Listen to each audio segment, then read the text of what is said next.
जो एक अनुभव हमें शैनपुर में हुआ, बड़ा दिव्य अनुभव। ठीक दोपहर का समय, वहां दिन में कोई नहीं जाता था, रात्रि की तो बात जान, दिन में कोई नहीं। कभी ऐसे पूर्णिमा आदि को 2-4 लोग, ऐसे एकदम जंगल।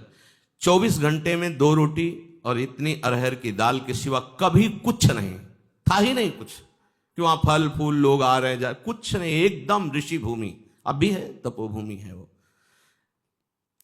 बस वो 2 बजे दिन में वो, तो दोपहर में ऐसे कोई नींद का तो शायद सवाल ही नहीं कि नींद में थे, ऐसे नहीं।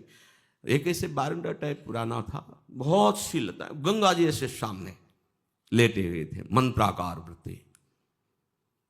ऐसी एक दिव्य सुगंध आई जो आज तक हमने कहीं वो सुगंध बाह्य में नहीं देखी। ऐसा लगा कहां से, मतलब सौरभ का जैसे कोई प्रवाह आ रहा हो, और जैसे जैसे सुगंध वो घ्राणेंद्रिय से अंदर आ जाती है, जैसे नशा चढ़ रहा हो। थोड़ी देर में जड़ता शरीर में आ गई, हिल नहीं सकते, एकदम जड़ शरीर, एकदम आंख खुली हुई है, पूरी चेतना है, ऐसे भी नहीं कर सकते, बिल्कुल सीधे लेटे हुए। और ऐसे लेटे लेटे गंगा जी के दर्शन हो रहे थे। एकदम आधा शरीर ऊपर कैसे, जैसे किसी ने उठा के बैठा, और देखा गंगा की धारा से एक श्वेत वस्त्रधारी, दिन है, खुली आंख है, कोई स्वप्न नहीं, कोई तंद्रा नहीं, श्वेत वस्त्र धारण के, श्वेत जटाएं ऐसी, और वो ऐसे चले आ रहे हैं। देख रहे आए और गोद में से सर रखा, ऐसे ऐसे कर रहे, मस्तक को इतनी शाम का इन्हीं के अंग से शौरावा, और कुछ बोले थे। वो जीवन का पहला दिव्य प्रगट में ऐसे, तो स्वप्न में ऐसे, प्रगट में ऐसे ऐसे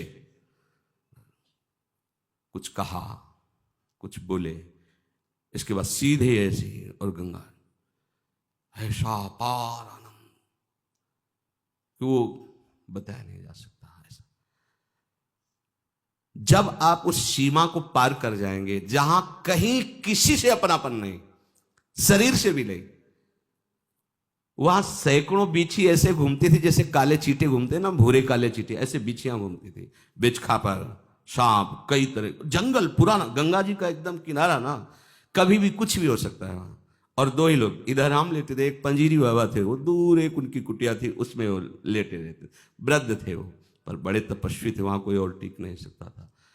अनुभव, अपनापन जब तक शरीर से, तब तक दिव्यता का अनुभव नहीं।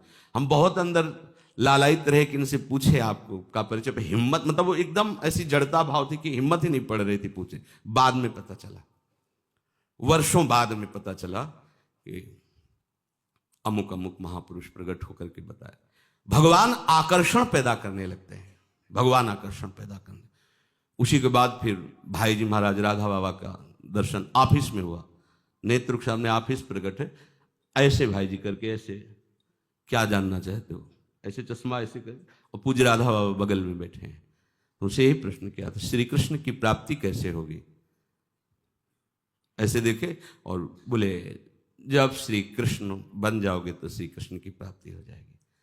उस समय सही समझ में नहीं आ रहा था, और उन्हीं की कृपा, जैसे ये कवा प्रभु का, तो बोले मनमयाहा तदात्मिकाहा तन्मयाहा, ये में न जान परे कान है कि प्राण है। जब कृष्णमय हो जाओगे तभी कृष्ण का साक्षात्कार होगा।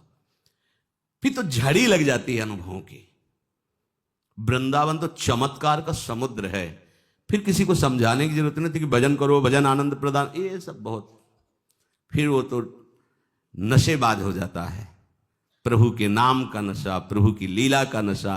देखो नशा कहने में लगेगा कि कैसी बात, आशा बसन व्यसन, व्यसन में नशा, व्यसन याति नहीं रघुपति चरित होए तहाँ सुनहि। यही आशा है, यही उनका जीवन है, और यही उनका नशा है। क्या जहां भगवत चरित्र हो रहे वहां जाकर उनको सुनना, या भगवत चरित्र